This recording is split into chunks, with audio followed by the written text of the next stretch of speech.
اس کو چھپایا جا رہا ہے۔ وہ کوئی بھی کھل کر بیان نہیں کر رہا۔ بھائی اپنا مختصر سامان پیک کیا اور اس کے بعد کہا ٹھیک ہے، اگر آپ مجھے چھوڑنے نہیں جا رہے تو میں خود اکیلی چلی جاتی ہوں۔ بھائی کی بات کا جواب نہ دیا اور اپنے کمرے میں چلے گئے کہ بعد میں ابا جان اور اماں اپنے کمرے میں چلے گئے۔ میں نے دیکھا کہ ابا جان حجرے میں بیٹھ کر دعا مانگ رہے تھے۔ یہی حال ماں کا تھا، وہ بھی دعا میں مصروف تھی۔ حالانکہ صبح 8 بجے کا وقت تھا، کوئی عبادت کا ٹائم تو نہیں تھا، لیکن کچھ نہ کچھ ایسا ضرور تھا جس کی وجہ سے ابا جان اور اماں جان دونوں پریشان تھے اور مسلسل دعائیں کر رہے تھے کہ یا اللہ اس گھر کو بچا لے، اس گھر کے حالات ٹھیک ہو جائیں، یا اللہ اس گھر کو ٹوٹنے سے بچا لے۔ میں حیران تھی کہ ایسی کون سی بات ہے جو مجھ سے چھپی جا رہی ہے اور کوئی بھی نہیں بتا رہا۔ بھابھی دوسرے دن ہی واپس جا چکی تھی تو میں حیران ہوئی اور بھابھی سے پوچھا کہ آپ تو 1 ہفتے کا کہہ کر گئی تھی، چند دن میں واپس کیسے آ گئی؟ خیریت تو ہے؟ کہنے لگی یہ میرا گھر ہے، جب بھی واپس آؤں آپ کو کوئی مسئلہ ہے؟ اس کی آنکھیں بھی سوجی ہوئی تھی، ایسا لگ رہا تھا جیسے رو رو کر واپس آئی ہو۔ میں نے بھائی سے کہا کہ بھابھی اس گھر میں کیا ہو رہا ہے، مجھے سب پریشان کیوں محسوس ہو رہے ہیں؟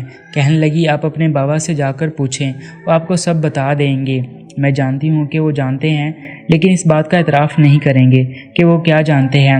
میں بھابھی کی بات سن کر حیران ہوئی، پھر ابا جان کے پاس گئی۔ ابا جان قرآن مجید کی تلاوت میں مصروف تھے۔ میں نے ابا جان سے بھابھی والی بات شیئر کی تو ابا نے مسکرا کر کہا بیٹی تمہاری بھابھی کی طبیعت خراب ہے، نظر لگ چکی ہے، وہ پریشان ہے، اسے کہنا کہ آج رات میرے پاس رہے، میں دم کروں گا۔ میں یہ سوچ کر بھابھی کو بتانے گئی اور پھر عشاء کی نماز کے بعد میں نے دیکھا کہ بھابھی ابا جان کے کمرے میں سے دم کروانے گئی تھی۔ دم کرانے کا وقت تو نہیں لگتا تھا، لیکن 20 سے 30 منٹ گزر چکے تھے، وہ بھی ابا جان کے حجرے میں موجود تھی۔ میں حیران تھی کہ بھابھی اتنی دیر کیوں لگا رہی ہے۔ کہ بعد میں جب آدھا گھنٹہ گزر گیا تو عجیب واقعہ ہوا، میں حیران ہو گئی۔ اچانک بھابھی کے چیخنے اور چلانے کی آوازیں آنا شروع ہوئیں۔ یہ آوازیں ابا جان کے کمرے سے آ رہی تھیں۔ آواز سن کر بھابھی جان اور اماں ابا دروازے پر پہنچے۔ جب وہاں پہنچے تو عجیب منظر دیکھا کہ بھابھی کے بال بکھرے ہوئے تھے، نیچے فرش پر پڑی تھی، جبکہ ابا جان کمرے کی سائڈ پر کھڑے ہوئے۔ اس کے بعد بھائی نے جیسے ہی بھائی کو دیکھا تو اپنی جگہ سے کھڑی ہوئی اور بھائی کے ساتھ لپٹ گئی اور کہنے لگی تمہارا باپ ایک غلط انسان ہے، مجھے نہیں معلوم تھا کہ مجھے بیٹی سمجھنے کی بجائے مجھ پر بری نظر رکھتا ہے۔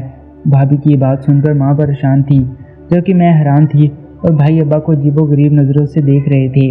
اس کے بعد بھائی نے ابا جان سے پوچھا ابا جان بتائیے کیا کہہ رہی ہے، اس بات کی وضاحت دیں۔ بھائی کی بات سن کر ابا نے کوئی جواب نہ دیا تو بھائی کا تجسس پہلے سے بھی بڑھ چکا تھا، بے شک یقین میں تبدیل ہو چکا تھا۔ بھائی کی آنکھوں میں خون اتر آیا۔ کوئی جواب دیے بغیر ابا جان کو کمرے سے باہر جانے لگے تو بھائی نے ابا جان کا ہاتھ پکڑ لیا اور کہا کہ ابا جان آپ سے کچھ پوچھ رہا تھا، آپ بغیر وضاحت دیے یہاں سے نہیں جا سکتے۔ ابا نے جو بات کی کیا یہ درست ہے؟ تو ابا جان نے میرے بھائی کی جانب دیکھ کر کہا مجھے افسوس ہے اور اس بات کا افسوس رہے گا کہ میری اولاد مجھ پر اس بات کی توقع رکھتی ہے، وہ مجھ سے ایسی باتیں پوچھ رہی ہے کہ میں اس کے لیے زندہ تھا کہ اپنے بیٹے کے منہ سے یہ الفاظ سن سکوں کہ وہ اپنے باپ پر شک کر رہا ہے۔ بابا روتے ہوئے کہا کہ میں قرآن مجید پر ہاتھ رکھ کر کہہ سکتی ہوں کہ ابا جان نے میرے ساتھ زبردستی کرنے کی کوشش کی ہے، یہ ساری باتیں ایک ڈھونگ ہے، یہ دکھاوا ہے، اندر سے شیطان ہے، ایک بڑا شیطان۔ اس بات کا پتہ آج مجھے چلا۔ بھائی ابا جان پر چلا رہے تھے تو امی سے یہ بات برداشت نہ ہوئی۔ امی نے بھائی سے کہا کہ شرم کرو، وہ تمہارا باپ ہے، میں تمہارے باپ کے شور کو اچھی طرح جانتی ہوں، اب 50 سال سے ان کے ساتھ رہ رہی ہوں، یہ اپنے کمرے میں رہتے ہیں، میں جانتی ہوں کہ یہ صبح جھوٹ بول رہی ہے، میں یہ بات نہیں جانتی کہ ایسا کیوں کر رہی ہے، لیکن تمہارے باپ پر جھوٹا الزام لگانے کی کوشش کر رہی ہے۔ مجھے اپنے طور پر بھروسہ ہے اس میں چالوں سے اگر انہیں، لیکن کچھ نہ کچھ ایسا ضرور ہے جو یہ الزام لگا رہی ہے۔ پر میرے بھائی نے ماں سے کہا کہ میں یہی چاہتا ہوں کہ ابا جان کھل کر بات کریں، اپنی صفائی میں کچھ کہیں۔ ماں کہنے لگی کہ بیٹا تمہاری بیوی نے جو الزام تمہارے باپ پر لگایا ہے، تمہارا باپ ہوش و حواس میں نہیں ہے، اس بات کا یقین نہیں آ رہا، تم بھی زندگی میں پہلی بار اپنے ماں باپ کے سامنے اس انداز سے بولے ہو، اونچی آواز میں بات کی، اس بات کا تمہارے باپ کو صدمہ ہوا ہے، اس لیے وہ بول نہیں پا رہا۔ یہ رات ہمارے گھر کے لیے بہت ہی بڑی کٹھن رات تھی، کوئی بھی ٹھیک طریقے سے سو نہ پایا۔ پھر جب اٹھے تو ناشتے کے دسترخوان پر سب اکٹھے تھے۔ ماں نے مجھ سے کہا کہ ابا جان کو آواز دو کہ ناشتہ کرے، اگر ابا جان ادھر آئے تو میں اپنے کمرے میں جا کر ناشتہ کروں گی۔ اس پر ماں خاموش ہوئی اور مجھے ناشتہ دے کر کہا کہ جا کر ابا جان کے کمرے میں ناشتہ دے کر آؤ۔ میں نے کمرے میں دستک دی لیکن ابا جان نہ آئے، کافی دیر تک دستک دیتی رہی، نے دروازہ کھولنے کی کوشش کی تو دروازہ اندر سے بند تھا۔ ابا جان کی آواز سنائی دے رہی تھی۔ میں پریشان تھی۔ واپس آئی، میں نے ماں کو بتایا۔ اماں جان ابا کے کمرے میں گئی، ابا کی آوازیں دینے لگی، لیکن مجھ سے کوئی جواب نہیں آتا تھا۔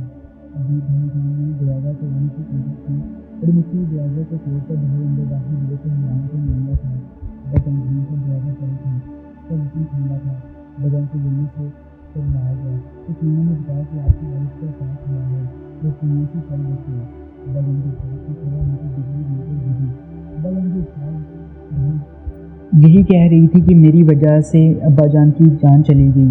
ابا کی تدفین ہوئی، سارے رشتے دار ہمارے گھر آئے تھے، لیکن بھابھی کہیں نظر نہیں آ رہی تھی۔ یہ بات بھی پریشانی والی تھی کہ وہ کہاں گئی۔ بھابھی کے گھر والوں کو خبر دی گئی تو انہوں نے بھی یہی کہا کہ روبا ہمارے پاس نہیں آئی۔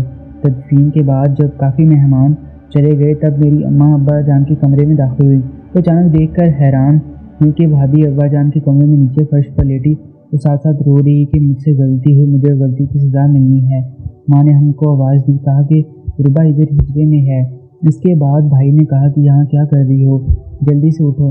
وہ کہنے لگی میں اٹھ نہیں سکتی، میرا پورا جسم درد کر رہا ہے، جلدی سے اٹھو۔ وہ کہنے لگی کہ میں اٹھ نہیں سکتی، میرے نیچے کا جسم کام نہیں کر رہا، مجھے اس بہتان کی سزا ملی ہے جو میں نے ابا جان پر الزام لگایا ہے۔ یہ سن کر بھائی کو بہت غصہ آیا۔